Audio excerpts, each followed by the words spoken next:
Yo, what's up, senders? Yo, Joey Yates, another podcast episode 105 tonight. Hey, buddy. Jeez, 105. They're rolling quick now. I know, 105. And man, we got a good one tonight. We have OutsideBrendon on the show, and he is super creative. I think, Joey, you and I were talking backstage that he is like Q was to James Bond as There he you is to the mountain bike industry and community. He's like making all kinds of cool things, gizmos, attachments to the bike, magnetic goggles. I mean, the whole 9 yards. And I can't wait to dive into all the great things that he's doing and hear a little bit about his story. So, what was your first take when you first saw his page? He's definitely thinking outside the box. Yes. There's some very creative things out there. Yeah, I love it. I love how he says, "Don't let a good idea get in the way of a bad one." I love it. Right. He puts out so many good things. Oh man, for this week, going out there, riding the trails. Anything new this week? I know Tuesdays with Craig and Joey, you guys had put up something on your page. There was something pretty spectacular in the mud. What was going on there? Yeah, we had a little quad race in the mud this week. Yeah. Who was the guy that was on top of the mountain? Who was the guy that was Yeah, you'll never know which one's Craig and which one's Joey. Tune in on Tuesdays to Uncaged MTB's page for Tuesdays with Craig and Joy. Those are hilarious, man. How long did it take you guys to film that? Well, not long at all. These are just dumb luck. So fun. Craig and I together and things just happen. Yes, that's so cool, man. That is good stuff. Did you happen to see, speaking of trails, something crazy happened? Did you see Calvin's crash? Oh man, that one was really hard to watch. Yeah, That was I'm just glad that they got him down and he's okay. But yeah, that was difficult to watch. Yeah, for those of you guys who haven't seen that, check out the Reckless Riders page on Instagram. Our friend Calvin, I don't know how big that drop is. Skull drop is the name of it, but he basically nosedives into straight on his head. Yeah, right into it. Yeah, it looked like right into his forehead and then ragdolled after that, which you never want to see that. It's just a dead body at that point. It's like, ugh. Exactly. And from what I hear, it sounded like he hopped up and he was alert and he seemed fine. But Tommy and the guys had the good wherewithal to still get him off the trail, get him to the hospital, and they checked him out. And if you want to reach out to Calvin and see how he's doing, I think we all got lucky that he's here, he's fine, he's doing good. But man, scary crash. And I think he was wearing a POC helmet. So shout out to POC for keeping him safe. Yeah, gear is important. Gear is definitely important. Don't cheap out on good gear. Yes, definitely so. Definitely so. Let's touch base with the chat right now. We got a lot of people in the audience. Let's give the whole shot award at a good one. 323. 323. Ripper right and dirty was on out of Arizona. What's up, Eric? Good to see you. I didn't even see that one. Yeah, 323. Oh my gosh. And we have Elias, the Vina Cava or Vena Cava. I love that name. Yeah. Do you know what a Vena Cava is in the cardio system, Joey? No, I don't. The Vena Cava, it's an important piece, man. There are two large veins that supply deoxygenated blood back up to the heart, and it's the Vena Cava. Got it. And it basically sends that to the heart. The heart reoxygenizes the blood and then it goes back out. So it's an extremely important thing. And I feel like with Elias doing his group ride and like kind of re-energizing the community after all this rain and setting that trail up, the bunker trail. Put a lot of work into that. Yeah. A lot of work. It looks good. I didn't vote on a trail name, but that's the one I would have picked. I didn't get to ride it, so I was like, I don't think I should be voting on this. Yeah. Yeah. The bunker, such a good first choice. So that's a good that turned out perfect for him. It turned out great, especially for that area too, so close to March Air Force Base. Right. The bunker. What's up, Spokesman MTB? Says, yo, what's up, boys? Love to see you on there. Steve, we saw that you were out riding here recently. So good, so good. Double R's in the house. What's up? He says, yo, good to see you. Trail Pimp, what's going on, man? He says, hello, dudes, and hello, ladies. Hello, ladies. Is he calling you a lady, Joey? No, he's saying hi to all the shredding ladies out there. Yeah. Oh, yeah. Dude, so good. So good. Shout out to Women's MTB Network. They just went live. I think it was yesterday or day before. Yeah. Some great things that they're doing together as a group for the whole community. Spokesman MTB says, "Oh, I already like this guy." Yes, Rick Roll. Oh, he's already looking through some of your stuff, Brendan, which is awesome. That was a secret message by Marin Bikes, by the way. He had to like download an SD card and everything else. It was pretty dope. DBMTB says, "What's up? Welcome aboard, DBMTB." Ed and the Farrells, "What's up, Joey and Mark?" He says, Always good to see "Octodad, them. New Zealand in the house. Always good to see New Zealand up in here. Good to see you, Marty." DBMTB says, "Dude, healing prayers to Calvin." Yes, Definitely, yes. definitely. It's crazy big. That skull drop's crazy big. Cal Dog is a beast. He sure is. He sure is. No lid, no skid. Definitely. Definitely Right. sending out hearts. Yes. Oh, we got this gentleman, the Miltonator's in the squad. What's up, Milton? Good to see you, man. Great to see you. So yeah, we have OutsideBrendon on the show. 111,000 followers on Instagram for Brennan, and he's doing so many cool things. You may have seen a lot of his stuff out there. His Instagram is so creative and so good. DBMT's, oh, looking good on the shirt, Mark. Yeah, this is the Trail Wolves shirt. Super soft, super soft.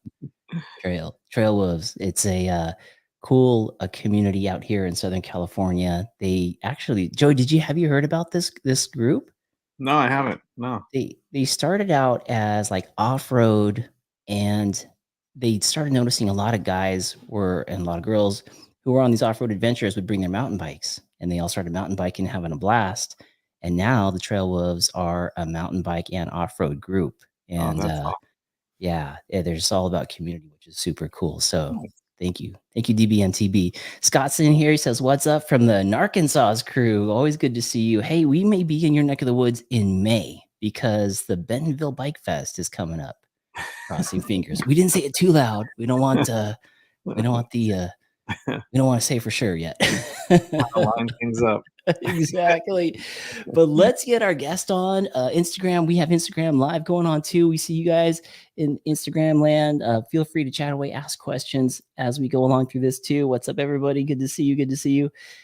Without further ado, shall we bring on the special guest, OutsideBrendon? Let's do it. All right, ladies and gentlemen, cue from James Bond to the MTB world, OutsideBrendon.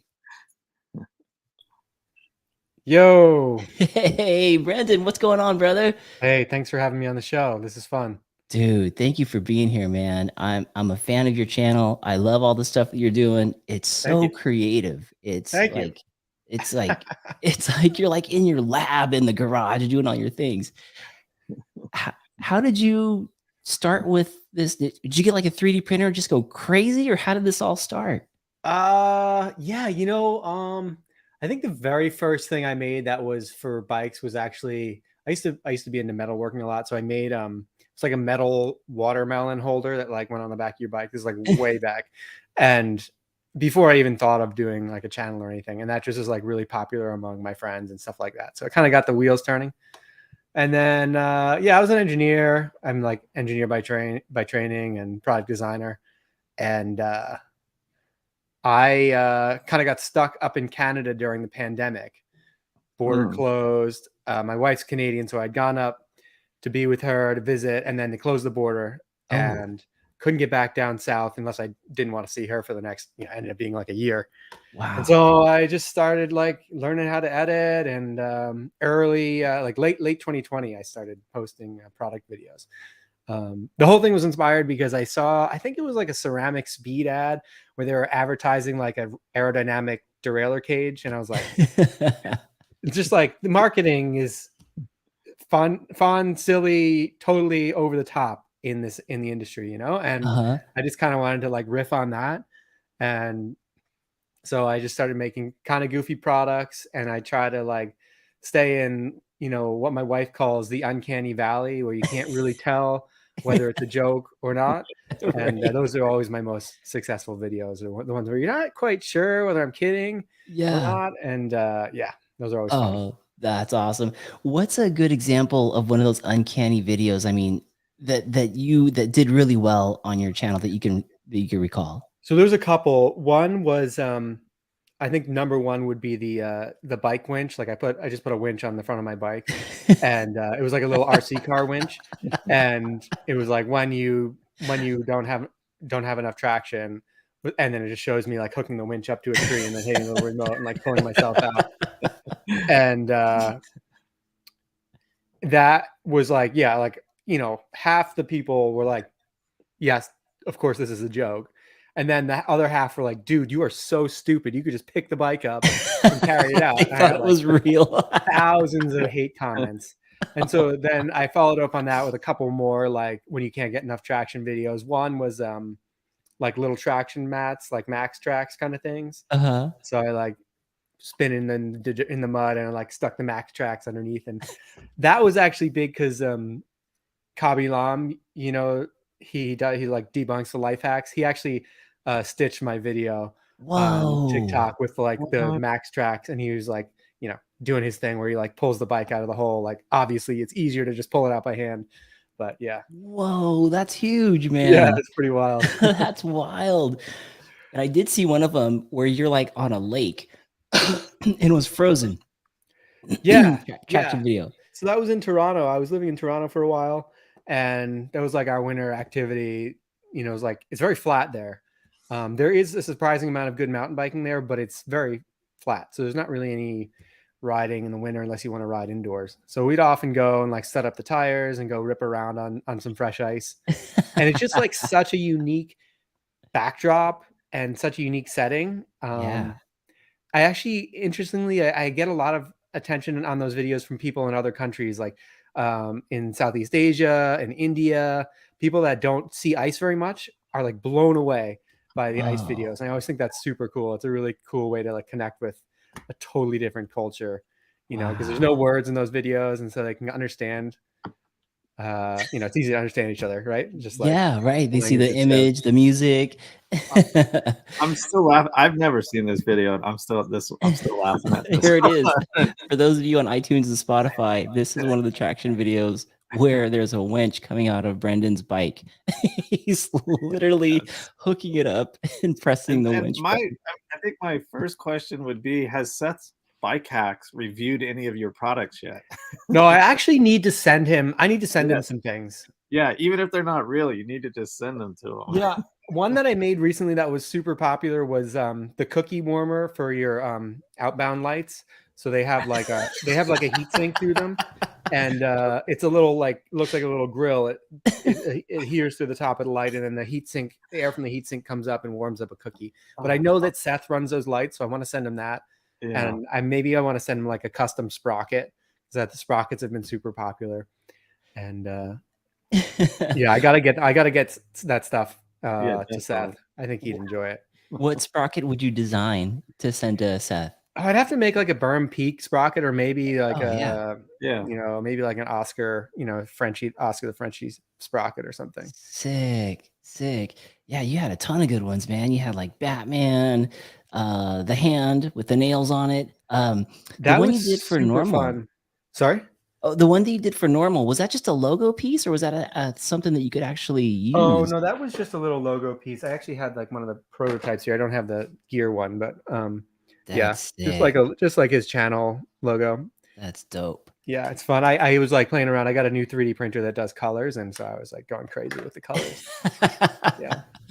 There was also one that you did on a live. I think it was Colorado Kid, and you printed out something for him to protect that face. Yeah, we made him a mustache protector. That was fun. For those of you who haven't seen it, Joey, can you pull that one up for the folks to see? Right now. I got my whole box of stuff here. I tracked over watching videos. Brandon's got this. Oh, you know what? I think I gave that to him. I don't have it anymore. Well, he stuck it up his nose, so I don't know if you wanted it back, but yeah, like it sticks up the nose. This is it right here. He's looking for. Yeah, there you go. That is hilarious. Boom. Yeah, the premise was that it's his most valuable asset, so we had to protect it. Yeah. There he is, like brushing off the poison oak. Oh my gosh. For those of you who are on Instagram, I know you guys can't see this, but if you head over to the YouTube channel, you guys can see some of the stuff that they're popping up. It is hilarious. Brandon, let's touch base with the chats real quick. We have a question out of New Zealand. Marty's asking, what bike does Brendan ride most? Yeah, right now it is my Marin Rift Zone. Got the 29-inch version. Absolutely love that bike. It really surprised me. I mean, I expected to like it because I'd ridden them before, but I started working with them this year, and I have a bunch of bikes. I'm lucky to have a bunch of bikes in the garage, and that is the one I go for every time. Just super fun, playful, really nice suspension setup.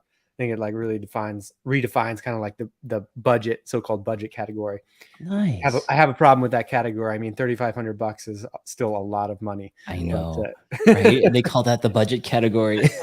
I know, it's wild. That's like months take home pay for like the average American family, right?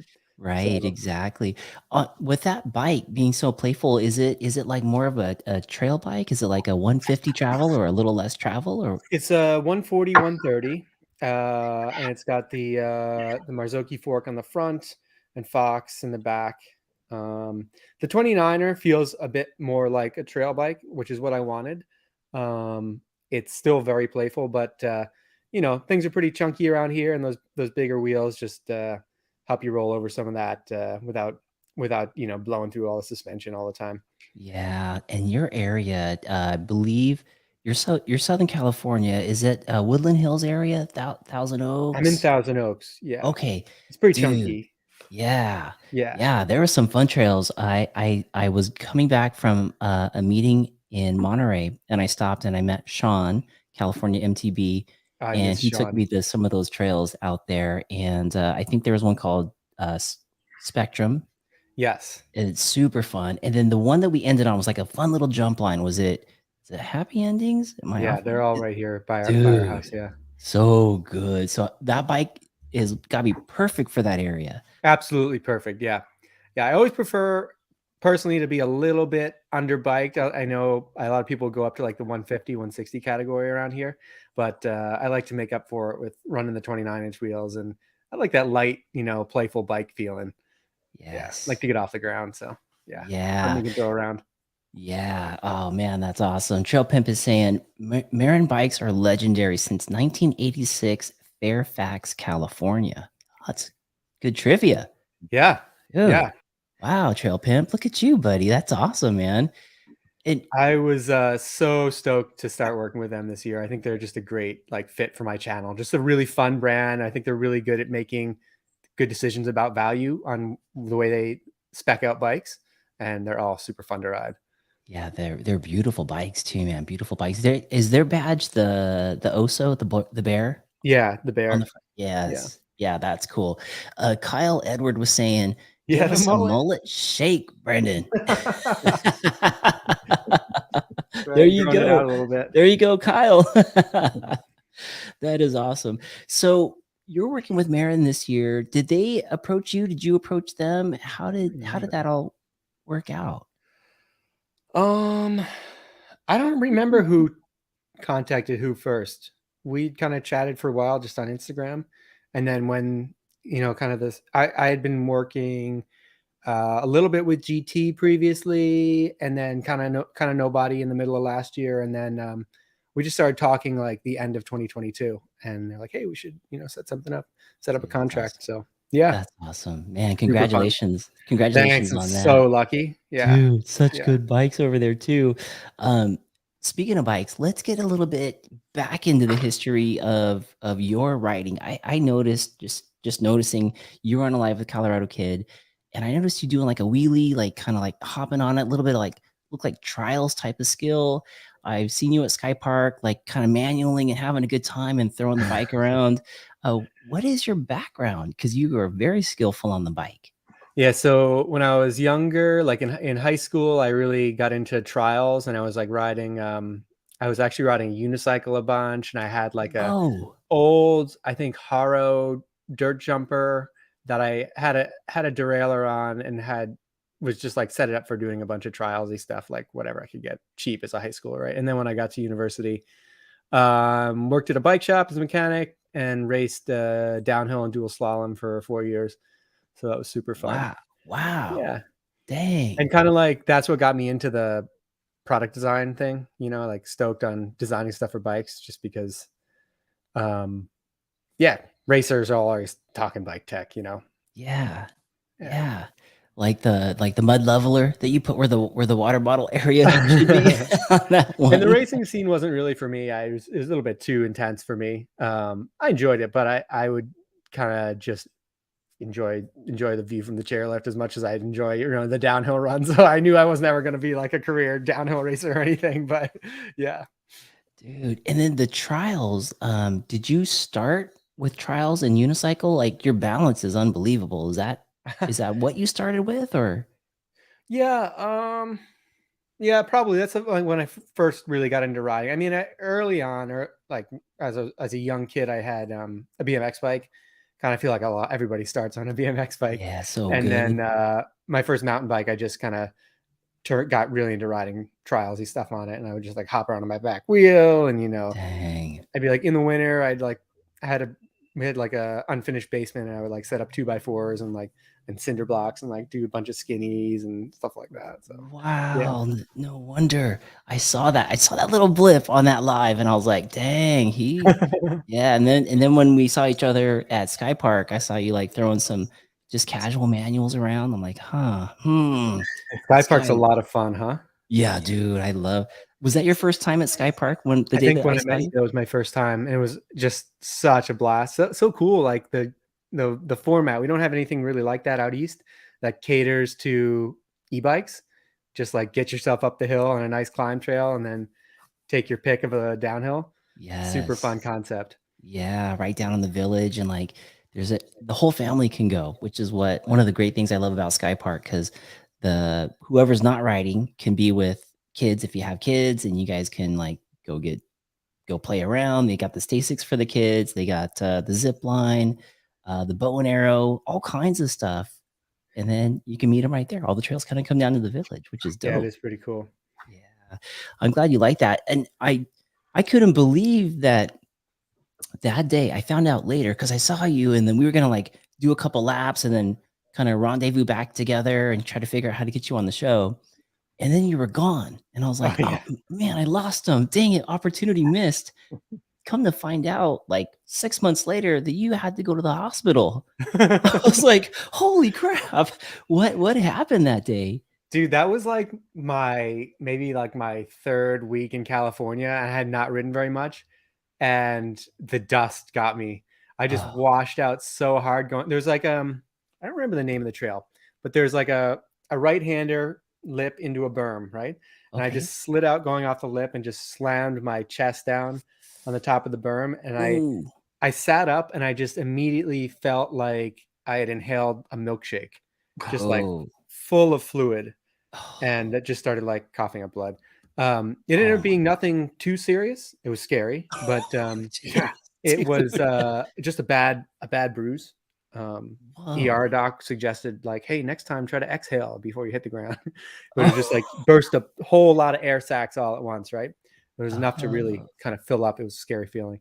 Yeah. And, did you feel like you could breathe pretty good other than not really? I was having some trouble there. I mean, the left lung was kind of full for about a good 20-30 minutes there. So I really just had the right lung, working off the right lung, and it was a scary feeling. That's scary. Didn't enjoy that one at all. But luckily, no broken ribs, just a hard hit to the chest. Damn. And actually, Sean, after that, he showed up in my house like a week later, and he bought me a chest protector.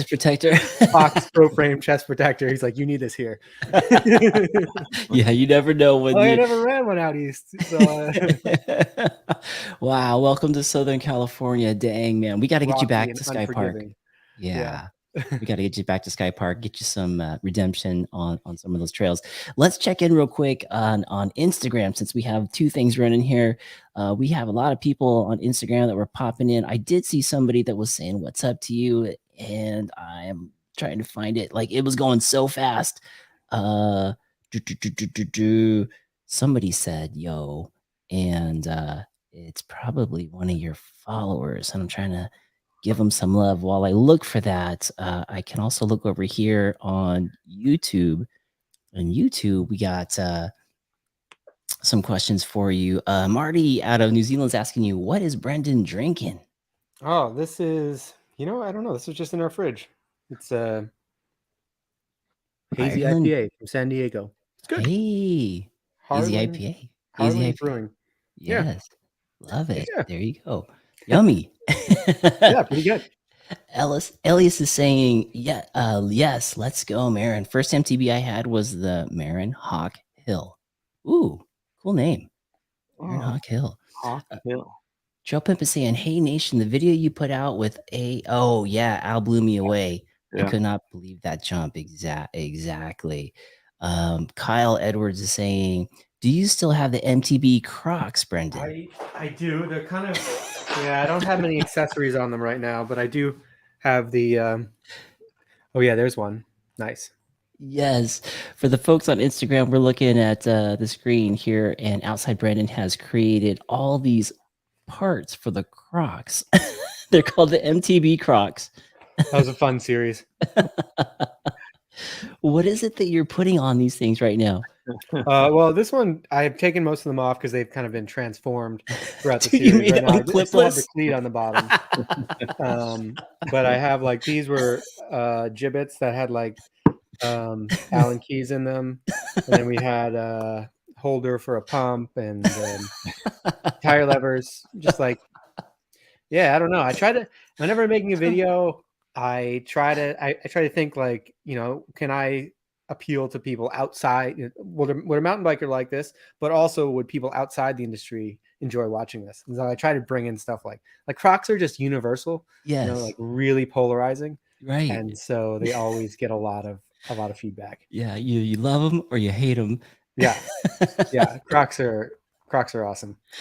Dude, that's so good. I think one of the clips that I saw, it was like you're going for a night ride, and I think you had made something where your Crocs had a light holder on them. They did, yeah. They had a light bar on them. Yeah. Oh my gosh, that's so good. Tinkering Cyclist is on board. He says, how's it going, my dudes? What's up, Tinkering Cyclist? Good to see you. Maybe there's a collab between those two creative brains right there. Who knows? The Tinkering Cyclist, got to keep an eye on him. Stephs MTV. Hey, Mark, what's up, Steph? Good to see you, man. What's up? He just had a new kiddo, so hopefully he's getting back on the bike, getting things ready too. Kyle says, where can I buy them, though? Oh, dude. That's so funny. Like this year. So last year I posted a bunch of stuff with Crocs. The lights. I had Crocs Snow Plows. That was like a very popular video series. And I sold some of the digital files Oh, you did? on Etsy, just the files so people could print them. I had them up for I think $3, but I actually made a good deal of money off of that, which was awesome. Now Wow. that tailed off, and then I just logged into Etsy maybe a month ago, and there are so many copies. Like, I mean, 20, 25 different sellers in like the popular sellers list of Crocs Snow Plows and Crocs lights. Just like, that's the way it works. I mean, people just take it and then they just like sell my design. It's like all over the place. Crap. Seen it on Amazon. Anytime I have a popular, like a viral video about a product, it pops up like 6 months later on Etsy. Dude, that is crazy. So what was the motivation behind the Crocs Snowplow? Dude, I often tell people like, just don't ask me why, because I don't know. It's just, that's kind of the point of the channel. It's unnecessary, not useless, but you really don't need what I'm making. And the Crocs Snow Plows were just, we had 2 inches of snow, and I was like, well, how am I going to make my Crocs work in the wintertime? I'm going to put some plows on the front. So I made a little plow that clipped onto the front and shuffled my way across my porch and cleaned the snow off. Damn, and Brandon. People loved it. So we had a whole series. I did like the original, and then we had like the big V plow for like the deeper snow. And there's a side plow. We had a salter on the back. It was awesome. The fun part is when like people start commenting and giving you things they want to build. Like that's so fun. Dude, that's cool. That's cool. Yeah. I literally went to Amazon just now. Folks in Instagram world, I just went on to Amazon and I typed in Crocs No Plow, and this is what comes up. They are legit out so there. many people send me that. That's it. That's that's it. And so people ask me like, hey, why don't you sell your products? And it's like, well, you know, I might make a little bit of money for the first couple months, but as soon as something's popular and it's not hard to make, yeah, you get copycats right away. So right away. Gosh, it's not worth my time. Yeah, that's insane. That's crazy, man. You started that. That's insane. That's so cool. Oh my gosh. So when did you get this 3D printer, and has that been your main tool for creation when you're doing things for the mountain bike? Yeah, I think the 3D printer was just kind of an obvious purchase for me because it's fairly cheap, and I had a small shop at the time. I was in Toronto. I had a little shed that was like 8 by 8 feet, and I didn't have a lot of room for equipment. So I was like, well, I can make stuff, you know, I can like do design work and then have it print overnight on the 3D printer. Obviously I was still like working and stuff. So I wasn't like doing this all the time. And so it was great. I just wake up in the morning, like the part was usually ready and I could just shoot a quick video, post it. And so, yeah, I got really into 3D printing. It's super fun. And now it's been really fun to watch it become more prevalent in the industry, with companies coming out with bits and pieces that are 3D printed. You know, you have 3D printed titanium bits for bikes now. And then you have people like Eric Olson. I don't know if you're familiar with him, Janky Eric, who has jank components, and he has like all the different pump holders and things like that he builds. That's all 3D printed and pretty neat. You can do a lot in your own garage now. That's like really really make production level parts. I had heard that one of the bike companies, I don't know if this is public knowledge, so I won't name the bike company, but I had heard that a bike company was actually 3D printing carbon bikes, like or frames. Who's doing that? I don't remember which company is doing that, but yes, there was some 3D printed carbon frames. Atherton bikes, they print all their like the lugs where the tubes join. Those are all 3D printed titanium. I've seen a bunch of printed titanium pedals. Titanium's a really cool one because it's hard to machine. Yes. Very difficult to machine. And so it's it's an interesting material to work with 3D printing. Brings the overhead down a lot. Wow. And I can imagine as a consumer being on the computer side and just going like, okay, I want I want the bike specifically like this because I like that, and I like this, and I like that, and then send the print and pay the bill, and then the bike will be here in a couple days. Like, that is pretty neat. Very custom. Yeah. And stuff like Eric was working with, I think, one of the Shimano race teams, and they had a part shortage. And like he just printed out like 200 little plastic bits that they needed just to mount a shifter on the bars, where they would have been stuck. Like, who knows what they would have done without it. Wow. And things like that. Pretty neat. That's really cool. So I know nothing about 3D printers. Joey, are you familiar with them at all? I've never worked with one. I mean, I understand the concept and how it works. I just haven't played with one yet. It sounds like magic to me. Like, I have no clue. This is gonna be a lame question. I'm sorry, folks. No, it's good. How does a 3D printer actually work? So your most common type of printer that people would have at home is called FDM printing. It's finite deposition modeling. And basically you take your shape and whatever shape you want to print, and you put it in a piece of software called a slicer. And the slicer turns that shape into layers. So any 3D print that's done with FDM will start from the print bed, which is usually a heated plate, and it puts down the first layer and then the next layer and the next layer and the next layer until you have a solid 3-dimensional part.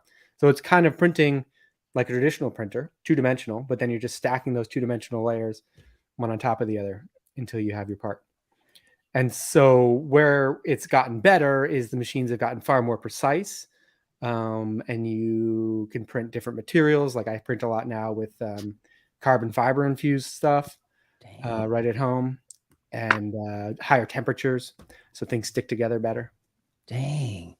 Is the material that you're printing on, is it like a block and then the printer kind of just lasers it away, or does it actually put a layer out, creates a shape, puts another layer out, creates the shape to?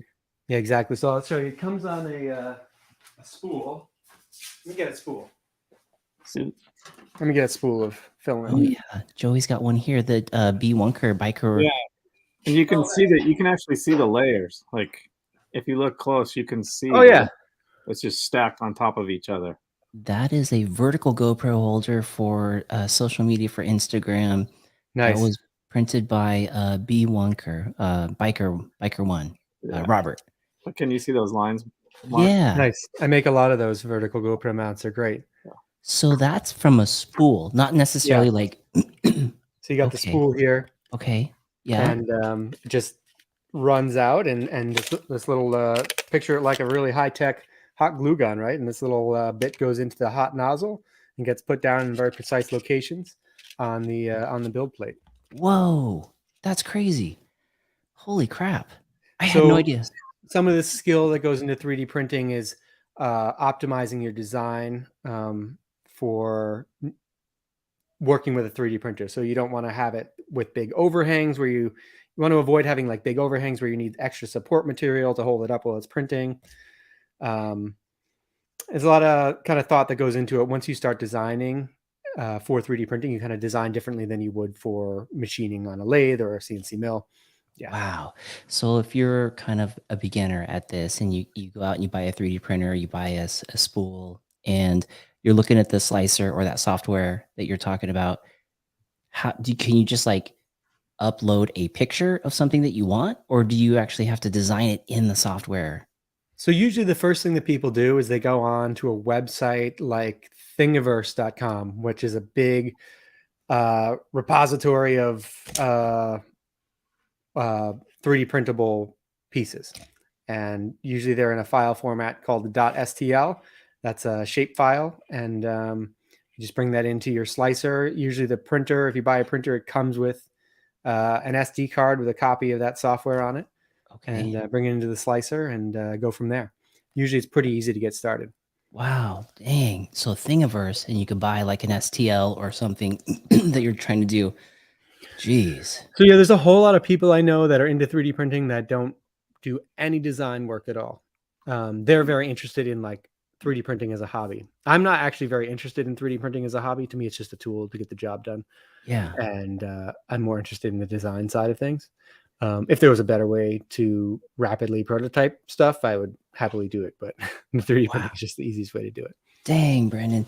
Yeah, I mean, you had designed so many parts and pieces for the bike, like for example, the snack thing that goes up the head tube. It's just like a screw that you put up there, and then you undid it, and like there was all these like little snacks in there for your post, right? I just would have no idea. I guess I'd go to Thingiverse and go, I want to print that out. But to be so precise to where it would fit in there, it seems like it's a big engineering feat to my mind. Usually now, because I'm very comfortable with my design software, it takes me less time just to draw something up than it would for me to find something online that would fit. Wow. Yeah. That's crazy. That's nuts. I mean, I use Fusion 360 and that like has the tool for modeling threads is built in. So as long as I get the diameters correct, it's pretty easy to make stuff like that. Like even threaded parts that's a very satisfying thing to design and print. Actually, threaded parts are really cool. Yeah, I bet. What's something that you've done recently that you were kind of like in a pinch for, or there was a gap and you used the 3D printer to fill that need?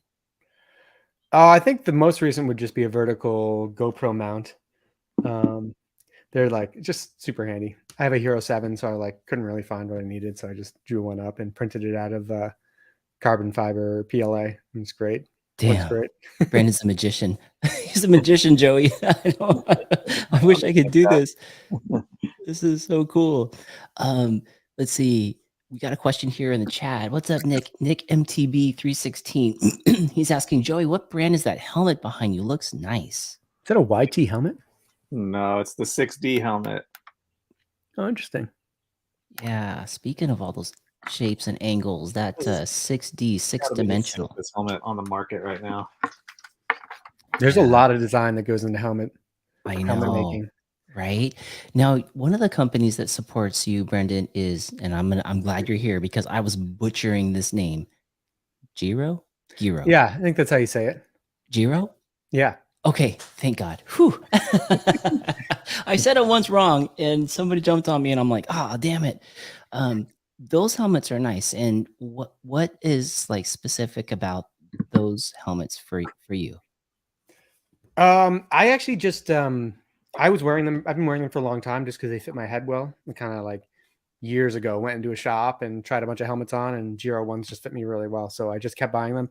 And then I had a video where I was like getting ready for a bike ride, and I had put crossbars, like rooftop crossbars, on my helmet, and I had like strapped some stuff on there, like a little rooftop box, and I think it had the traction mats on there and stuff like that. And Jiro saw that, and that's how we started. That's how we started working together.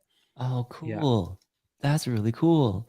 Yeah, I think I saw you had put, like, cargo nets on one too, or cargo holders. That was actually, so I think that was just a post they did where surprisingly Pac has a helmet with a little cargo net on the side, Oh, which wow. is very out of character for that Right. brand. Yeah.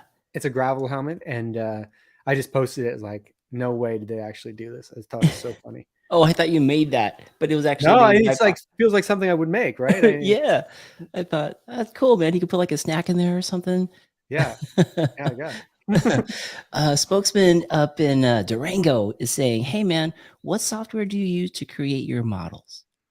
So I use Fusion 360, which is an Autodesk product, and there is a hobbyist version that's free. So has pretty much all the features of the paid version. I'd highly recommend it. It's a little bit harder to learn than like the online ones like Tinkercad, but everything's on YouTube. It's very popular software, and it's far more capable than any of the online softwares.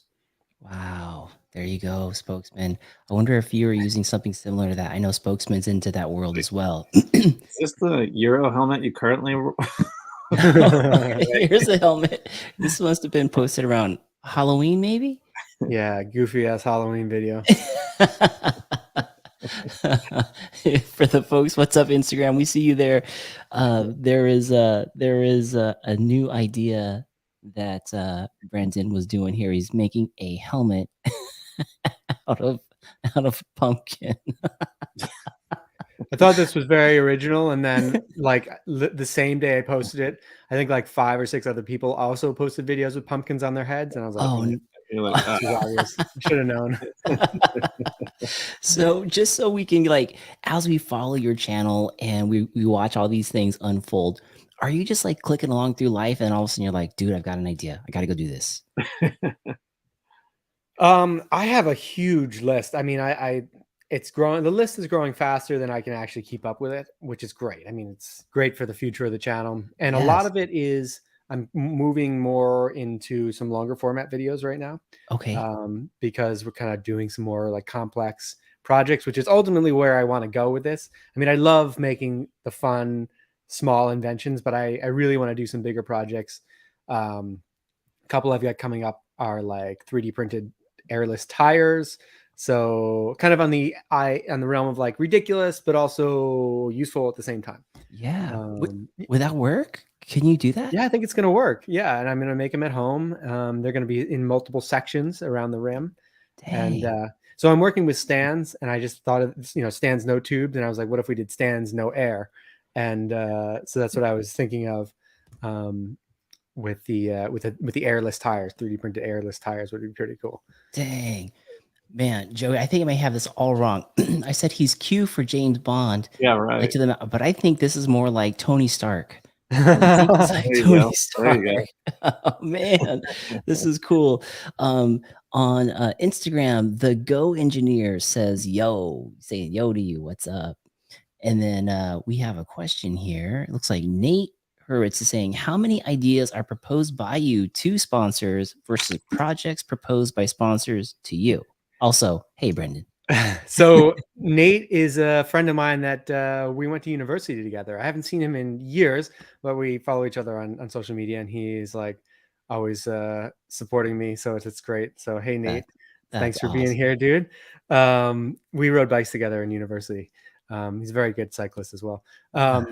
And yeah, so normally I propose the ideas, which are often received as a bit too weird.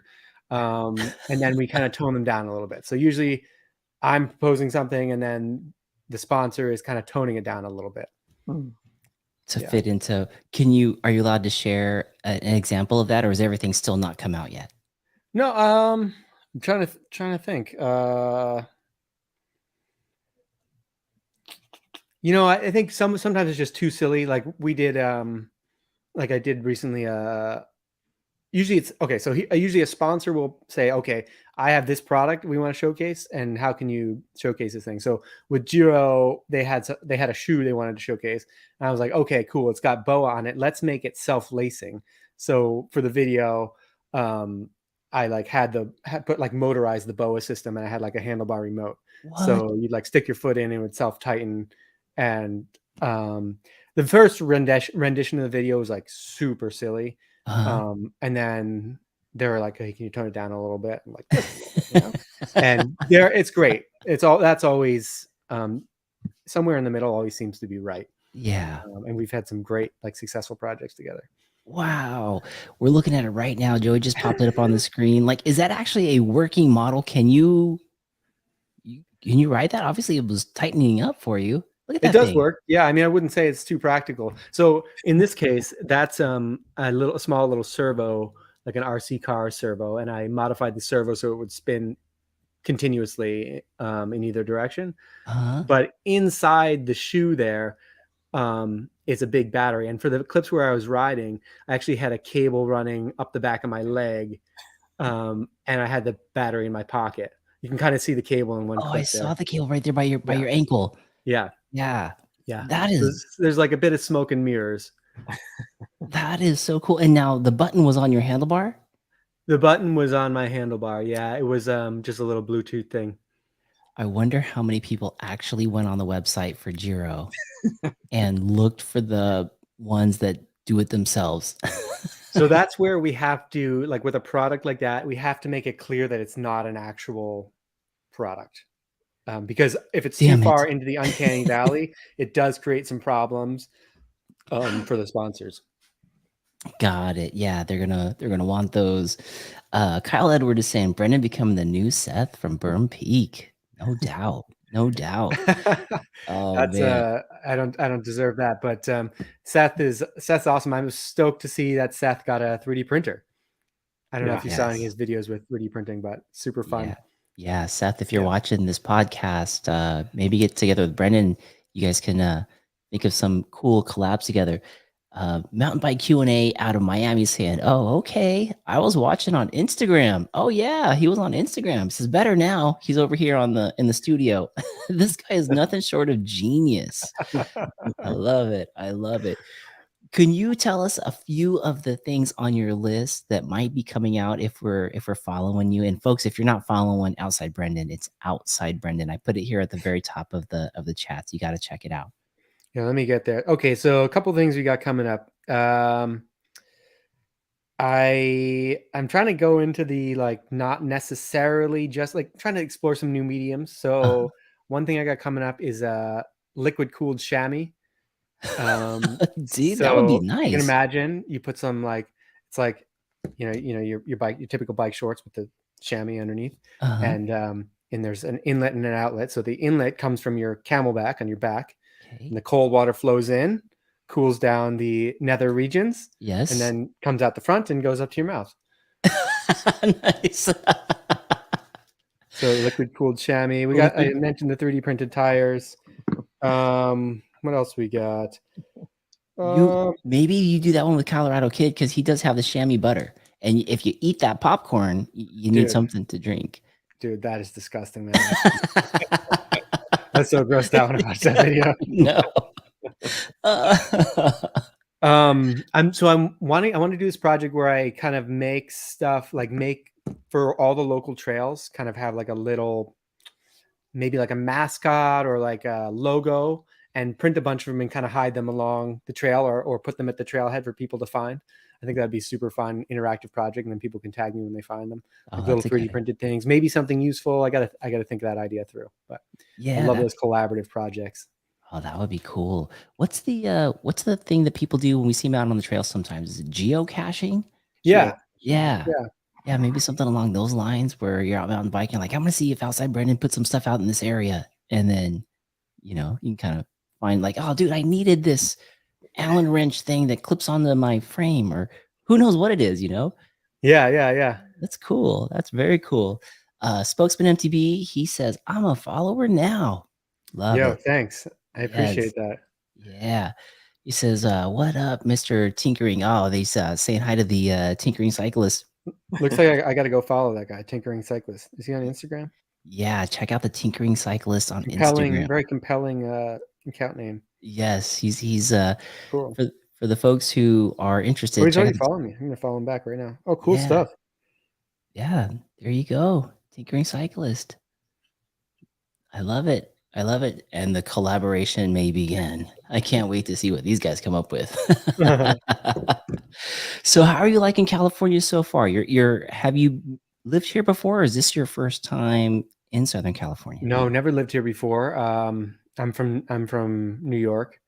It's great. Yeah, it's been fun. I mean, the riding is incredible. It's not my favorite riding in the world, to be honest. I love the East Coast, but it's very fun. And you can ride all the time. It's hard to beat that. Right? Yeah, And yeah, we moved 365. out here for my wife's job, so it's a great place to move. If you got to move somewhere, Southern California, it's pretty high on my list of places where if you got to move somewhere, might as well Yeah. go there.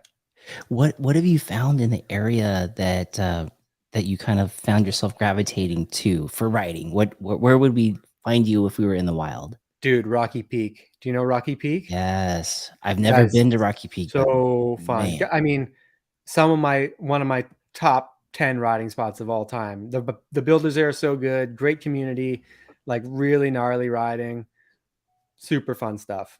I've seen video out of there that looks super scary. In fact, episode 104 we had with Mr. Chris Bucci. Oh, He no is way. yes, We've he was been chatting back and forth forever online, and we finally rode together last weekend. no And way. oh man, outstanding guy. Really enjoyed hanging out with him.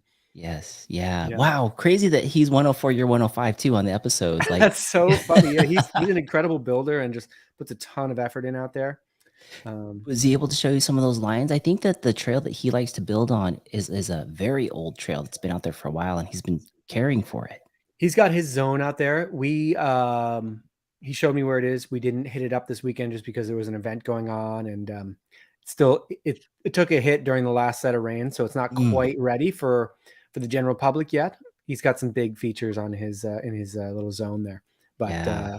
it's just a stunning area. It's like this landscape is so unique. You got the big boulders and the caves, and it's like I just haven't really seen anywhere else like it anywhere I've traveled. So pretty unique. Every time I pop open the screen and I see like the freeway down below, Yeah. and all the rocks everywhere, and guys like taking off of off camber positions and landing on a rock over a gap. Like, oh, that's Rocky Peak. It's fun. And there's something for everyone. It's a great place to progress. My wife's been killing it riding there. And she's ridden some of the steepest stuff she's ever ridden. She's hitting some drops now. Really killing it out there. It's fun. It's really like everything pretty much has a go around. And yeah, I highly recommend hitting that place up. Yeah, I gotta try it. I definitely gotta give that place a go for sure. It looks super fun. I'm glad that you found Rocky Peak. That's awesome. It's been very fun exploring the greater LA area. Yes. Is there another system that you found that is your other go-to? I mean, right in my backyard is like the Thousand Oaks Trails, Newbury Park. I don't really know what you'd call them. But like you were talking about Spectrum and Happy Endings and all those, they're fun. I mean, it's not the most exciting riding in the world, but we're super lucky to have trails right in our backyard, and huge public space. That's the thing about California that blows me away, is like the amount of public land is just nuts. Yeah, it's even so close to LA. I know. Yeah, it's pretty where you are. That whole area is. And then I think when I left your area, I got lost in a place called Westlake Village, and I was just like, wow, this is beautiful. Westlake Village, I think, is like one of the highest income zip codes in the country. I believe it. It's a weird to me, it's a very weird place, but it's beautiful. Yeah, beautiful, but Yeah, feel very out of place there. man, some of the biggest homes I'd seen. I'm like, what in the world? And then I thought I was getting closer to the freeway, and there was like a whole structure of houses like built on their own lake. I'm like, what the? Wow. Oh yeah, oddly called Westlake Lake. Yes. I was not a bad place to be lost, that's for sure. We had a couple questions here coming in on the chat. They are saying, it says, dude, he does amazing things. Kyle Edwards says, you boys should come riding in NZ. Is that New Zealand? Kyle, are you from New Zealand? Dude, that would be fantastic. That would be. I've never seen a picture from New Zealand that didn't look appealing. Right? Like, everything there just looks stunning. Yeah, beautiful. North Island, South Island. I just want to hit it all. And it looks so, the pictures of like the mountains just coming right out of the ocean. It's like ocean and then aggressive.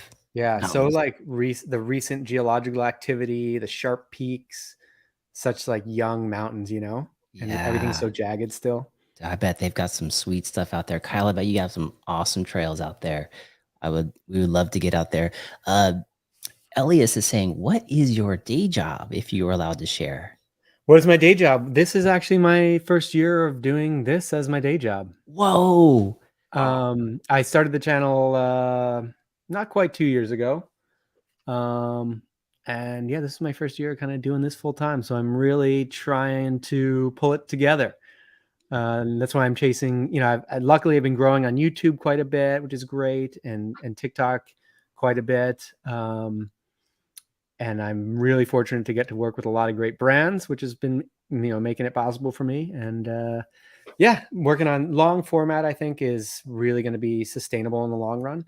Yeah. So I'm excited to do some of those bigger projects. I've got a lot of stuff filmed, and I've kind of held off because bike videos are a little bit slow in the wintertime. So coming after Sea Otter and all the craziness of the next couple of weeks with events, I'm going to be posting a lot more long form YouTube videos with hopefully some engaging, fun projects. So good. Wow. Congratulations, man. The first, thank you. This year has been a tough year for the bike industry, you know, just for sales and things. Do you see that heavily in your position? You know, unfortunately a bit. I've been really lucky to sign a contract with Marin this year. Nice.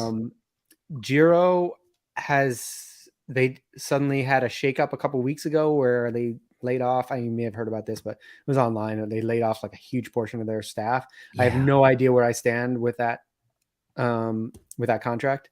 I don't have really any contact with the people that are doing their social media stuff anymore. So we'll see how that plays out. Luckily, that was a fairly small contract, so it's not going to have a huge effect on me, but I'm sad. I mean, I really liked, the thing is when you're working with these brands, you really make friends with the people you're working with, that they're great folks. Yeah. And it's sad to see people let go. And that's really hard to witness. Yeah. Some of the turmoil in the industry. Yeah. Do you think, just kind of being in the industry, looking around, do you think that this is just this year and things are going to level back out? Oh yeah. I mean, absolutely. There's obviously still a huge surplus of inventory left over from the boom of the pandemic, the bike boom of the pandemic. And we're just, you know, pendulum swings. So got to sell some of that old stock, and it's hard to have inventory sitting around, right? Yeah. And from what I understand, some companies have had to buy whole warehouses or rent whole warehouses to store extra inventory. And that's really tough to have invested all that and not sold it. Right. And yeah.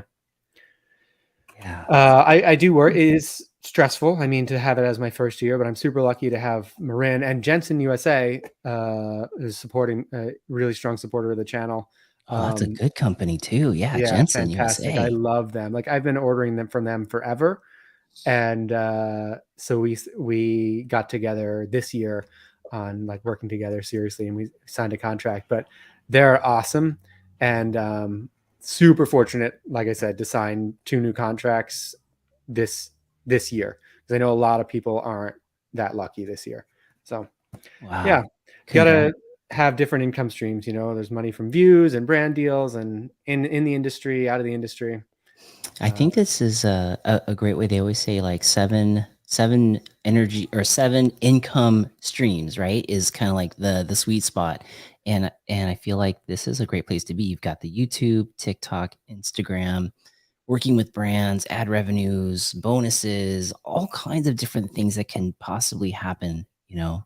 Yeah, it was actually a rough week. The same week that Jiro laid off a bunch of people, they stopped doing and my contract's in jeopardy, and now they stopped doing the Reels bonuses on Instagram. And I Oh, was like, oh my God, that was a that rough did week. end? That's for Yeah, sure they it ended ended? that. Oh, I'm pretty salty about that. I mean, dude. that was like 2K a month for me. So that's God. it's a good chunk of the income. Yeah, that's I wonder if they'll bring that back. Like TikTok will start to take off again, and then Instagram will be like, "Hey, I gotta keep up," or YouTube might do something now here. Who knows? Well, we got the shorts, not shorts. It was shorts bonuses. Now it's the shorts fund, which has been great, Okay. um, Yep. On YouTube. on YouTube. Yeah. But yeah, it's kind of unprecedented. None of the other companies have like just ended a program. Like YouTube converted from one thing to another, TikTok converted from one thing to another, like just a different payment model. But Yes. Instagram was just like done, like no more That's creator fund. crazy. I was like, I couldn't believe it. And I think That's they crazy. thought that the whole TikTok ban thing was going to be more successful, and it just wasn't. Oh, and that thought they can capitalize on it. Like, hey, people are gonna have to come over to us anyways. So if Yeah, TikTok gets banned, yeah. interesting. You know, for the creators out there that are listening, that's one of the things that I love about YouTube is that your video, I haven't had like crazy viral videos, but what I have had is videos that are older that are still being monetized. Whereas Instagram, I may get pushed out there for a little bit and then that video's dead now. And it's only like 2 weeks old. Yeah. YouTube is the best platform for sure, not only because of the lifespan of the content, but also the way they treat creators. Like I'm in part of like the shorts creator community. So there's like 200 of us, I think, and in like this region of the country. And like if I have a problem, I can just email my rep. Hmm. Wow. And they have a huge amount of staff devoted to just helping people out. And then like I've had like this 6-week workshop program with them where they're talking about like multi-format. It's like helping shorts creators get better at doing long form content, right? And it's just Dang. like it's no other platform like Instagram. Good luck. You're not gonna get in touch Yeah. with anyone on Instagram or TikTok. Yeah. Um, and I love Instagram. People love to hate Instagram, but it's been a great platform for community building because I think it is Totally. still far more followers based than any other platforms. It's the most social platform, I think. Yes. And I love that. I love seeing people come back to my comments video after video, and there's like the inside jokes and just real feeling of community, which is great. Yeah. And I feel like I can actually connect with people both ways. Like I can actually respond to, but TikTok, maybe I'll see someone comment on a video and then they won't see another video of mine for 6 months. Yeah. No, that's a good point. Yeah. Really well said. That Instagram does seem to be very, very social. And then the YouTube for monetization and support. And just like it's a big organization. I don't think it's going anywhere. Yeah, I hope not. I think YouTube has done the right thing over the years. They've always shared, half their revenue with creators, and they've really been kind of the slow and steady growth platform. I think Yeah. that's the smart way to do it. Yeah, me too. Me too. I love that. Um, we say Venikava is saying this interview is awesome. Mark Brendan, you were the man. I gotta sign off. Oh, good. Thank you for jumping on, Ellie. It's great to see you on here. Trail Pimp is asking, or actually, well, Mountain Bike Q&A. Johnny, you saying my dream is to do this job as his day job. For the people that are doing this to maybe make themselves do their day job, when you decided to make that leap, how did you know you'd be okay? Um, I was super fortunate in a bunch of ways. So my wife and I are both really good at saving money, and so we have plenty of money saved. Or if I made $0 for a year, I'd be totally fine. Um, we're both like pretty frugal, and she got a kick-ass job out here, so there's no shame in saying that. She's definitely helping me get through this first year of not making that much money, right? Like I'm just not going to make that much money this year. But when you think about it, like I'm still going to make probably like the income of the average American family, you know, like maybe I'll make $40,000 to $50,000. Nice. And like, and you're probably going to be happy.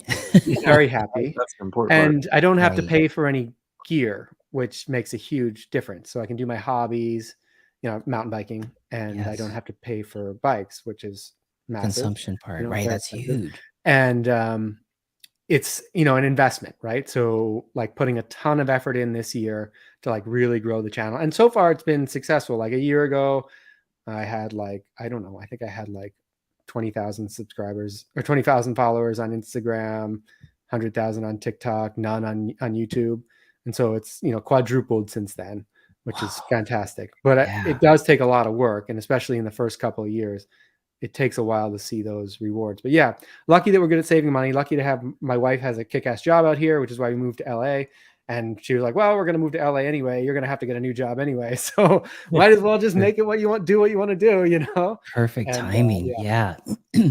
That's cool. And this is like a very cool, non-traditional way to have revenue streams, what you're doing. I've tried to explain it to some of my friends who think more traditionally, like, you know, you get a normal job 9 to 5, and they don't understand the possibilities of what you're doing.